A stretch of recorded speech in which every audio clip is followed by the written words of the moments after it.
dalam lintasan melengkung daerah gaya gravitasi yang bekerja. Baik, perkenalkan, nama saya Astia Rahayu dengan NIM 20108012 dari kelas S1TB01A Institut Teknologi Telkom Purwokerto.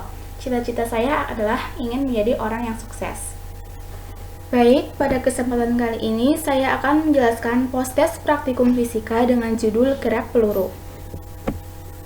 Tujuan dari praktikum tersebut yang pertama adalah dapat memahami konsep gerak parabola atau peluru, yang kedua dapat menghitung waktu, jarak, dan ketinggian peluru yang ditembakkan dengan variasi kecepatan awal, sudut tembakan, dan jenis benda.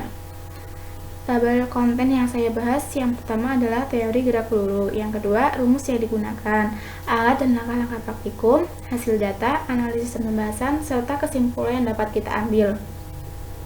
Yang pertama adalah pengertian gerak peluru. Jadi, gerak peluru adalah gerak dua dimensi. Disebut gerak peluru karena gerak ini yang akan ditempuh oleh setiap peluru yang ditembakkan ke atas dengan membentuk sudut tertentu terhadap arah horizontal, bukan vertikal ke atas, atau yang ditembakkan dengan sudut sembarang dari ketinggian tertentu. Walaupun namanya gerak peluru, namun gerak tersebut tidak hanya digunakan untuk membahas peluru. Setiap benda yang dilempar ke atas dalam arah tidak vertikal atau ditembakkan dengan sudut sembarang dalam ketinggian tertentu melakukan gerak peluru. Berikut ilustrasi tentang gerak peluru. Bentuk umum lintasan yang ditembakkan dengan sudut elevasi theta terhadap sumbu datar, ketinggian lintasan maupun jarak tempuh yang bergantung pada awal sudut tembakan. Jadi, lintasan gerak peluru selalu melengkung ke bawah akibat adanya percepatan gravitasi bumi. Salah satu yang khas dari gerak peluru adalah komponen kecepatan arah horizontal selalu tetap selama peluru bergerak. Persamaan posisi benda yang mengalami gerak parabola atau peluru pada sumbu X dan sumbu Y dapat dilihat dengan rumus-rumus yang akan ditampilkan di slide selanjutnya. Berikut rumus-rumus yang digunakan dalam percobaan. Untuk rumus mencari waktu titik puncak, yaitu TP sama dengan V0 sin theta per G. Yang kedua, mencari jarak maksimum dengan rumus R sama dengan V0 kuadrat sin 2 theta per G.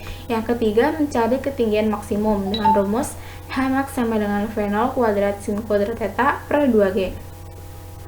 Langkah-langkah praktikum. Yang pertama, kita perlu menyiapkan alat dan bahannya. Nah, yang pertama itu yang pertama kita ketahui adalah mengenal bagian-bagian yang akan kita gunakan nantinya. Jadi, benda ini merupakan tempat peluru yang bisa disetting sudut awal atau tetanya. Jadi, kita bisa menggerakkan ke sudut 71, 58, 47, dan lain sebagainya. Nah, untuk yang bertuliskan initial speed ini itu berfungsi untuk menentukan kecepatan awalnya. Nah, untuk simbol yang berwarna merah ini untuk menembakkan peluru jika kita sudah siap untuk menembakkan. Nah, yang berwarna kuning ini untuk merestart jika kita ingin berganti percobaan. Untuk benda ini berfungsi untuk melihat waktu dan ketinggian maksimum, dan meteran ini untuk mengukur jarak nantinya. Baik, kita mulai saja dengan perhitungan percobaan pertama.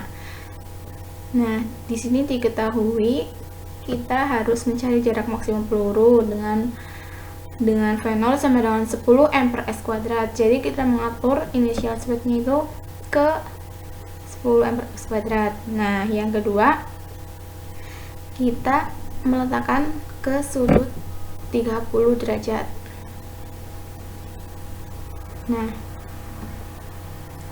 langkah yang terakhir, kita hanya perlu menembakkan si peluru tersebut. Kita klik tombol yang berwarna merah. Nah, selanjutnya kita mengukur waktu dan ketinggian maksimumnya. Untuk waktu kita peroleh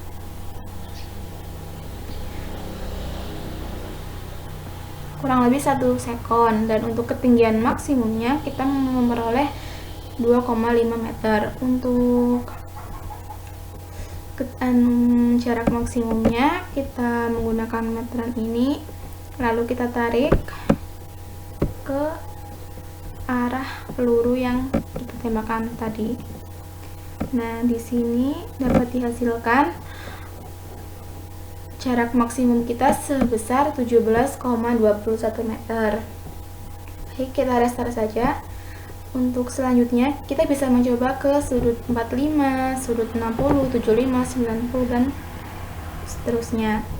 Untuk mempersingkat waktu, kita akan menuju ke percobaan yang kedua.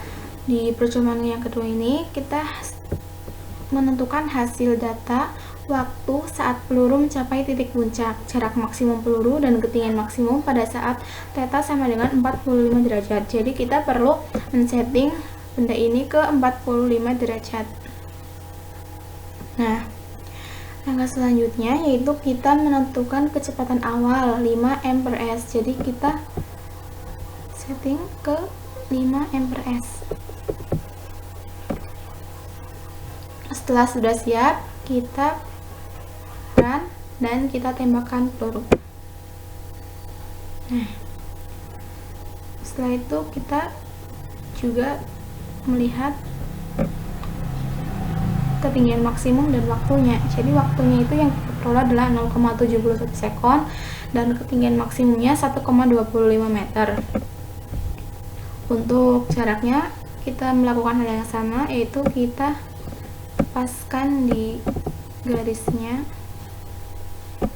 lalu kita tarik ke peluru yang kita tembakkan tadi, dan untuk jarak maksimumnya kita peroleh dengan hasil 4,92 meter. Nah, nanti kita akan masukkan ke dalam tabel. Untuk percobaan selanjutnya yaitu dengan kecepatan awal 10 meter per sekon, 15, 20, dan 25. Kita bisa melakukan hal yang sama. Nah, yang bedanya adalah kita hanya perlu men-setting initial speed ini ke arah 10 mph, 15 mph, 20, dan 25. Nah, kita restart, kita akan menuju ke percobaan yang ketiga. Di percobaan yang ketiga itu langkah-langkahnya sama, hanya saja kita menggunakan bahan peluru yang berbeda, yaitu bisa custom, cannonball, tank shell, wolf ball, bass ball, hot ball, pumpkin, dan lain sebagainya. Pada percobaan pertama kita menggunakan si cannonball. Nah, kita sudah atur si cannonballnya untuk theta sudutnya itu 45 derajat. Nah, ini sudah pas dengan kecepatan awal itu 10 mph. Jadi kita atur ke arah 10 mph. Nah, setelah sudah, kita tinggal run dan kita klik tombol merah. Nah, dapat terlihat peluru yang ditembakkan itu lebih besar dari percobaan yang sebelumnya.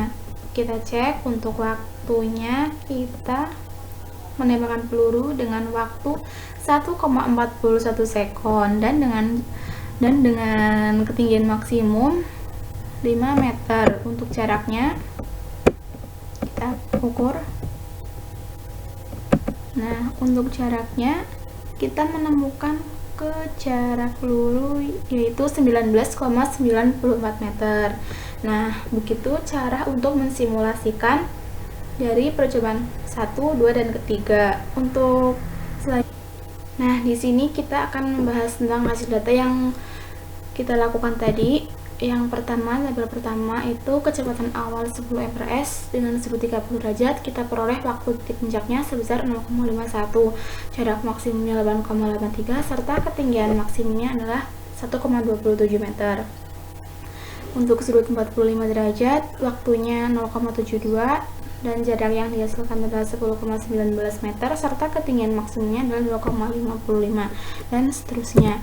Untuk perhitungan manual tabel 1, untuk TP sama dengan velocity sin theta per G dengan sudut 30 derajat, yang dihasilkan adalah 10 sin 30 derajat dibagi 9,8 sama dengan 0,51.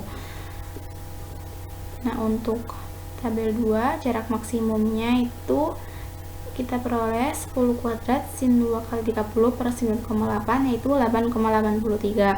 Untuk ketinggian maksimumnya HM 30 derajat sama dengan 10 kuadrat sin kuadrat 30 derajat dibagi 2 kali 9,8 sama dengan 1,27 meter.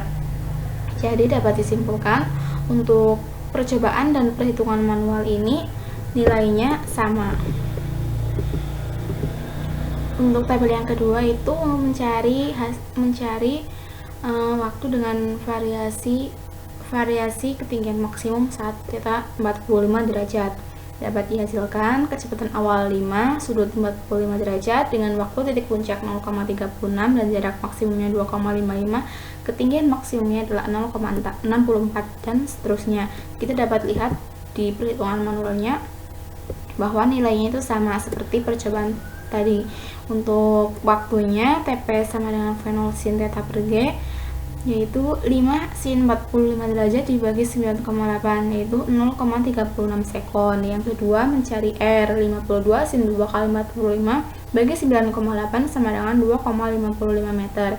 Yang ketiga ketinggian maksimumnya HM yang 5M per S sama dengan 10 kuadrat sin kuadrat 45 derajat dibagi 2 kali 9,8 sama dengan 0,64 dan seterusnya. Kemudian tabel 3 itu sama seperti di percobaan yang kedua, hanya saja kita menggunakan variasi jenis benda yang berbeda seperti cannonball, golf ball, baseball, dan football serta tank-shell.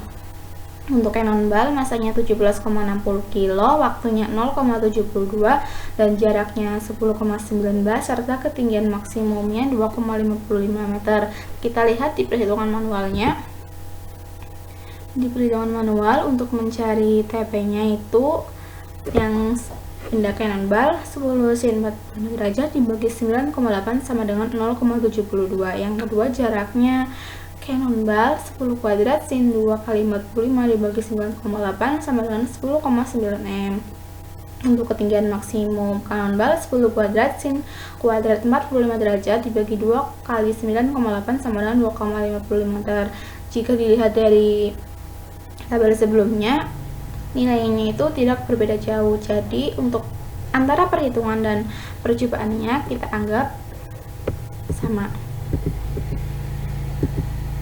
Untuk menganalisis pembahasan tabel 1 itu praktikan dapat mengambil kesimpulan bahwa sudut itu mempengaruhi waktu untuk mencapai titik puncak dan ketinggian maksimum. Dengan semakin besar sudut, maka semakin lama waktu yang dibutuhkan untuk mencapai titik puncak.